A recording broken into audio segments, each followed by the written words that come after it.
Ang nakawan ay isang major na problem sa anumang negosyo. It comes in different forms, kagaya ng sabwatan or connivance among employees.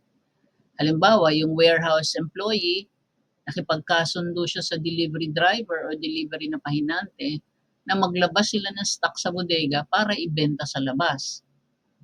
Ang isa pang form ng nakawan ay yung pangungupit o pocketing cash sales na ibinayad ng customer at hindi na nakarating sa cashier. Another form ng nakawan ay yung invoice manipulation. Tinatanggal ang carbon paper so that yung original receipt hindi pareho doon sa duplicate copy. Ang purpose, yung excess sales, makukuha ng sales attending person. Ang isa pang paraan ng nakawan ay yung pagpupuslit ng stock. Halimbawa, yung empleyado kailangan niya ng gripo sa bahay. Hindi na siya bibili. Bagkus, ibubulsa niya na yung gripo at ilalagay nito sa kanyang bag para gamitin personal. Ang nakawan kapag nangyari na ito yung naging massive at naging long term, maaari itong magresulta sa malaking pagkalugi. And eventually, kung hindi ito maaagapan, maaring mauwi ito sa pagsasara ng negosyo. Kaya para ang nakawan ay maiwasan, meron tayong ilang dapat gawin. Una, siguraduhin ang store layout at design ng tindahan ay maayos.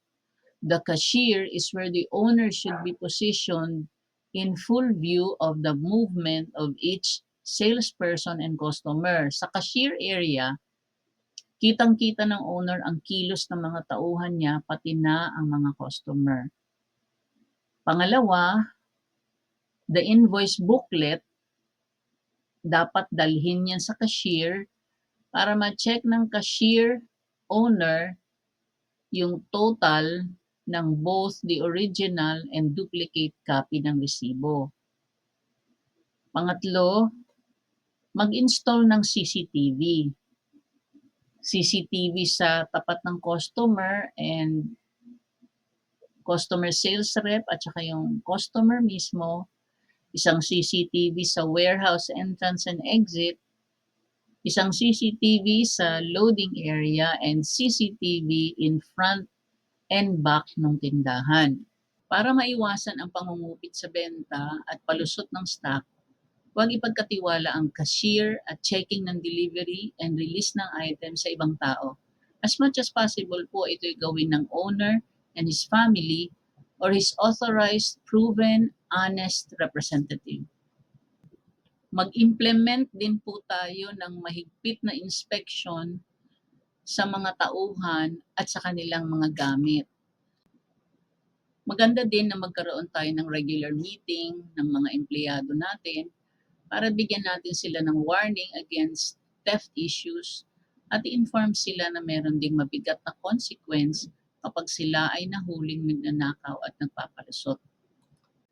Siguraduhin din po natin na mabigyan natin ng tamang pasahod, mga benepisyo at incentives ang ating mga empleyado. Kung maramdaman nila ang kalinga natin sa kanila, di nila maiisip gumawa ng mabuting bagay.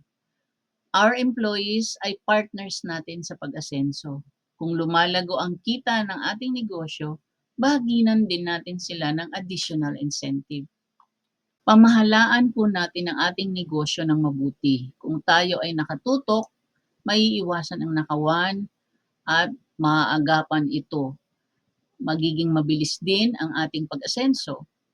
Yun lamang po, sana ay makatulong ang video na ito para mabigyan tayo ng kaalaman kung paano maiwasan ang nakawan sa inyong negosyo. Salamat po. Please like, share, and subscribe. See you in the next video.